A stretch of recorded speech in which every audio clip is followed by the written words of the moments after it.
Hi there.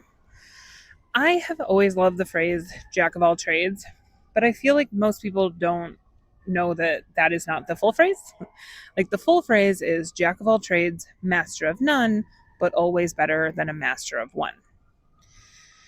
And I like to almost think of that phrase as like a back and forth conversation where someone's like, I'm a jack of all trades. And then the other person's like, okay, but not a master, but a master of none. And then the other person's like, but always better than a master of one. And that last line just, I feel like, really packs a punch. And when you just think about the fact that who you are right now is a result of every single experience that you have had, you, everybody, people often talk about, especially on like the businessy self-help side of the internet. I know I have a future journal entry where I'm going to talk about this, but people talk about like being the smartest person in the room. And if you're the smartest person in the room, then you need to like find a better room. And while I don't disagree with the notion behind it, I think that it overlooks something very valuable. And even if you do think that you are the smartest person in the room, every single person in that room, they are smarter than you on more topics than you can even comprehend. You might be smarter when it comes to, oh well, that person hasn't made as much money as me, so maybe you're better at Facebook ads than they are. Like maybe that's one of the differences. But maybe they know more about like cuisine. Who knows? I don't know. Like there's so many different topics that that person could be better than you on, or could know significantly more than you on. And you never know how that information will end up helping you in the future. And I love that idea.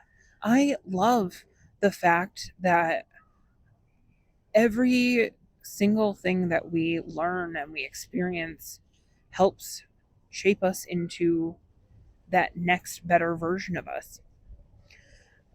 Like there's a book called The Range by David Epstein where he specifically talks about how athletes, or like people that have mastered one specific, like he does like athletes and like chess grandmasters, and those that hyper focused on just one sport and just chess, they often are beat by athletes or chess masters that had other interests as well.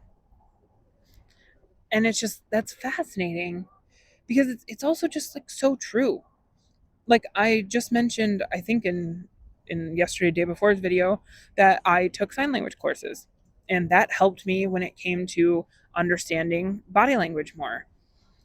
That helps me when it comes to having sessions with people or meeting clients in general, because I can read their energy a lot better than most people can, and that's because I spent time learning how to interpret people based mainly off of their hands and their face. So, like, suddenly you get a lot better at understanding people.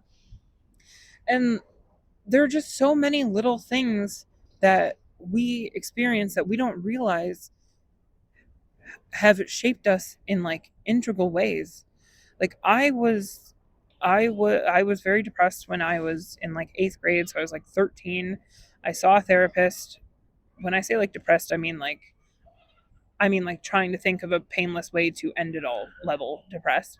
And like I told my parents, like, I need to see a therapist. They sent me to one, and then I maybe like right before summer, I maybe like 2 weeks before summer, I was put on antidepressants. And then for the summer, I went away to summer camp for 9 weeks. Within about like 2 weeks of being at summer camp, I was like, well, I'm not depressed anymore. So I took myself off of my meds. And you might be thinking, like, well, the camp should have never let you do that. But I'm so grateful that they did, because there I was, like 13, or probably 14 at that point, and I learned just how much your environment shapes like your headspace. And being in that new environment just completely took away the factors that were making me depressed. And it just gave me this extra sense of power that has helped me so much even into adulthood. And anytime that I have needed to see a therapist, like after that, I've known that I have the power to do so. And I will go when I like have a phase that I need to talk through things with somebody during. And then when I feel as though I have moved past that, then I move on with my life, right? There like things like that are integral and shape who you are.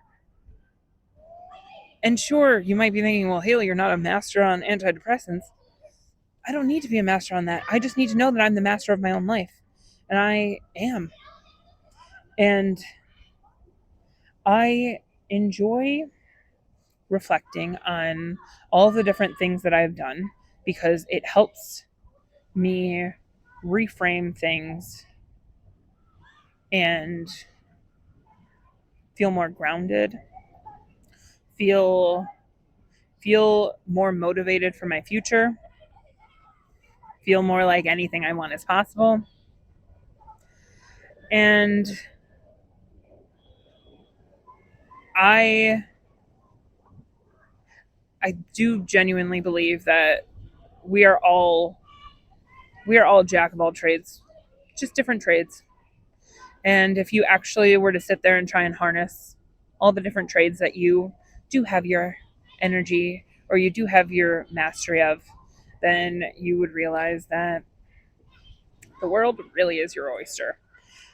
And so, because during my sessions, I like to go down the rabbit hole with folks, I like to end my videos with one. And so, today's, if you were to reflect on your life choices so far, how many of them have helped shape parts of you that you never realized? Because bet you didn't think that I was going to talk about antidepressants shaping me, but they did in a way that you probably didn't see coming, but I didn't see coming either, and I'm grateful for it. And so I hope you have a great day.